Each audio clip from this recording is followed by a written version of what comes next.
So how do you follow up runaway successes like 2001's Grand Theft Auto 3 and 2002's GTA Vice City? I mean, GTA created the formula and Vice City gave it that sense of style. But San Andreas takes the series to a new level by taking the action statewide and providing a delirious amount of variety in its gameplay. I'm just going to touch on a few key points here. If you're looking for the full story, I recommend reading our full review. But the one thing you need to know is this: San Andreas does a fantastic job of living up to the Grand Theft Auto name. In fact, it's arguably the best in the series. Without saying too much about the game's story, it deserves to be said that the characters you meet along the storyline of San Andreas are some of the best parts of the game. They're terrifically portrayed by a skilled cast of voice actors, and they lead you down a number of really memorable storylines throughout the game. There are plenty of high points, but the one worthy of special mention is James Woods, who plays a character named Mike Torino. James Woods turns in a great performance, and he has some fantastic dialogue to work with. The game drops you into the Los Angeles-like Los Santos, and here the game introduces you to many of its new features. You'll ride a BMX bike almost immediately, for example, and later on you'll become embroiled in a deep turf war with the other gangs of the region. Once you leave Los Santos, the game takes on a more traditional Grand Theft Auto type of feel, relying solely on completing missions to progress the story. They'll seem pretty familiar if you know the series well. You'll drive people around, beat people up, perform drive-by shootings and the like, as well as the occasional casino heist and seizure of secret military hardware. There's been a lot of talk over some of the game's new features, particularly CJ's new ability to gain weight, stay in shape, build muscle, and so on.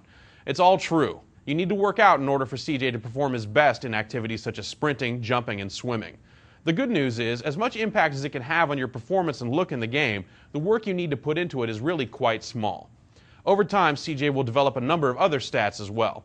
Respect is a big one. While you won't get money from every single mission you complete, you will almost always gain respect, which affects your ability to recruit some members of your gang to roll alongside you.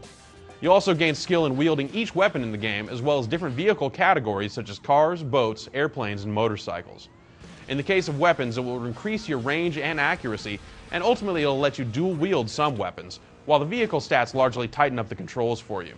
Overall, the statistics have a solid impact on the gameplay with minimal need for management, and rarely, if ever, stand in the way of progress. The gameplay in San Andreas is a lot like the previous games in the series, but in a lot of ways it's more refined.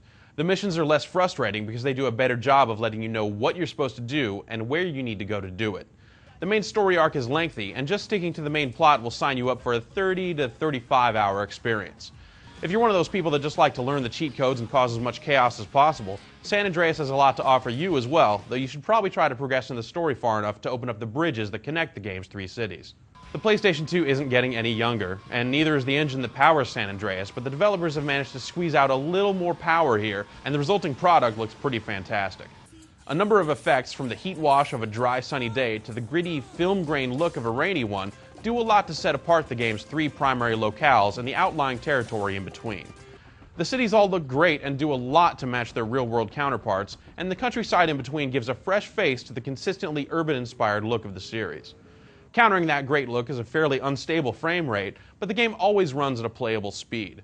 When you combine the good with the bad, San Andreas still looks really great overall.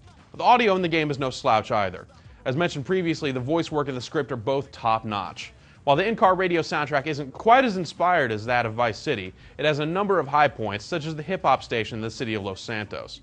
Other sounds, such as the prattle of pedestrians around the city, the unique sound of each vehicle's engine, and the satisfying sounds of gunfire, all round out the game's audio quite well.